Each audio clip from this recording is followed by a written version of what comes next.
Hello and welcome to another weekly news roundup at CommerceIQ. I'm Tim Campbell, CommerceIQ's head of industry insights. And this week we have another 4 articles for you to better understand the week ahead in terms of the economy, retail, and e-commerce. And our articles that we have for you today are all kind of in the same vein, and those are kind of the pending threat or perhaps the very real existence of recession and how that's affecting the economy and retail and e-commerce on a number of different lines. And if you're interested in reading any of these 4 articles that I'm about to review, just check out the comments section off to the side. You can see links to all 4 articles there. So let's get into it. The first article is from the Washington Post, and it's corporations on the front lines of the economy say cracks are forming.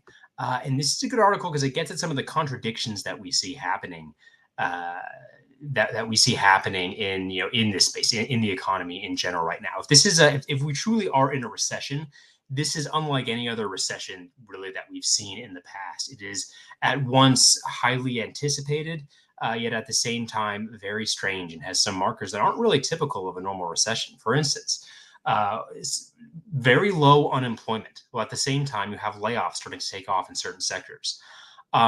Consumer spend is actually up slightly in a lot of sectors. Whereas GDP growth, which was recently reported, actually fell for the second quarter in a row. Inflation unusually high, while at the same time wages still rising, not as high as inflation, but still rising on average. Consumers, yes, spending more on essentials and I would say lower cost goods, discount stores, things like that.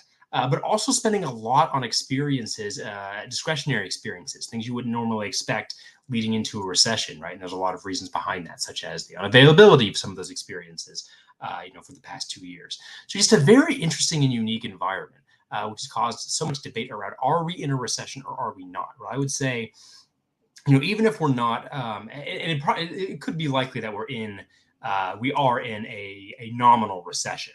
But even if we weren't, we're certainly in a real one when you consider inflation, right? Inflation at 10%, purchasing power, wages not keeping pace with inflation. So when you kind of adjust it for inflation, yes, we pretty much are in a recession.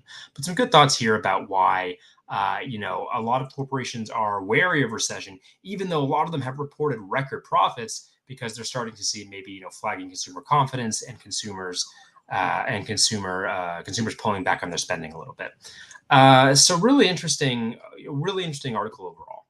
The next article here, kind of the same topic from a different perspective. From Crunchbase News, e-commerce software funding slows as shoppers pull back. And of course, e-commerce has seen some of the most drastic effects this year, with growth being actually negative to being more recently only slightly positive for e-commerce. Depending on the month for 2022 so far.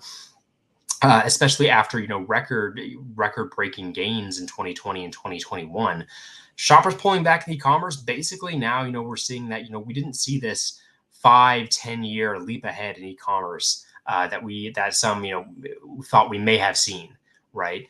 Kind of at the start of that e-commerce boom period over the past couple of years. Right now, e-commerce sales have decelerated, and basically they're almost back in line with what they would have been in a pre-pandemic growth trajectory. Not quite, they're still a little bit higher than they would have been, but much closer than maybe a lot of analysts would have thought, say, a year ago. So with that pullback, you have stocks from companies like Shopify, Of course, a lot of the big companies, Facebook and others, that have dropped significantly right over that time. And of course, Amazon also taking a pummeling during that time. And for startups in general, a lot of the funding has dried up. I think the startup world and the venture capital world is very focused on profitability, and they're very focused on funding startups that have a clear path to profitability and have a clear path to, value proposition for their customers in the short term versus maybe more long-term R&D efforts. So I'd say the profile of what's viable for a startup has changed just over the past 6 months. And that has really affected, if you're in the startup world, what is your go-to-market plan and what is your plan to achieve profitability? That has been severely affected. So, what do you want to do about that? Well, first, you want to have the longest runway possible to kind of ride out a possible recession for however long it lasts.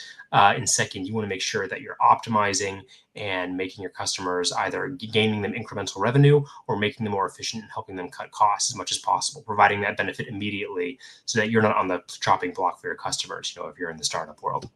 The third article here is, and excuse me, it seems to have gone away. There it is. Retail's dark side. As inventories pile up, liquidation warehouses are busy. And this is from Yahoo News. And again, this is kind of the threat of recession from a different standpoint, which is that in terms of a rebound effect from the pandemic, shoppers bought lots of discretionary items, lots of apparel, lots of furniture in 2021.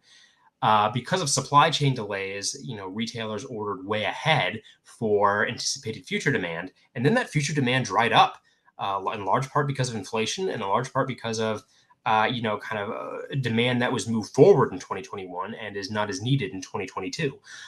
So demand is way behind what was ordered. And you essentially have, Target, Walmart, all these retailers that have way more inventory than they need.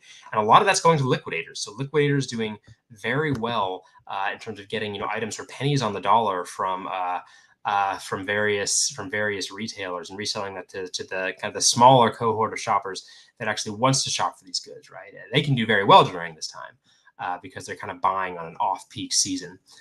So an interesting look at, kind of the liquidation, how well liquidators are doing right now, and how the different approaches of Target and Walmart are working out. Target just liquidating large amounts of products and canceling contracts in advance where they can, whereas Walmart is really trying to sell through within their own stores as much as possible.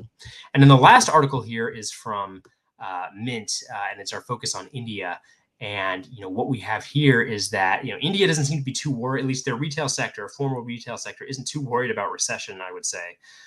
You have players like Reliance making huge bets in formal retail, signing licensing agreements with international and American brands to operate brand names within India, like Gap and a few others. And then you have at the same time they're trying to acquire or trying to fill about 200 different senior positions, senior roles, as well as thousands of more junior roles. So really moving forward on all pistons.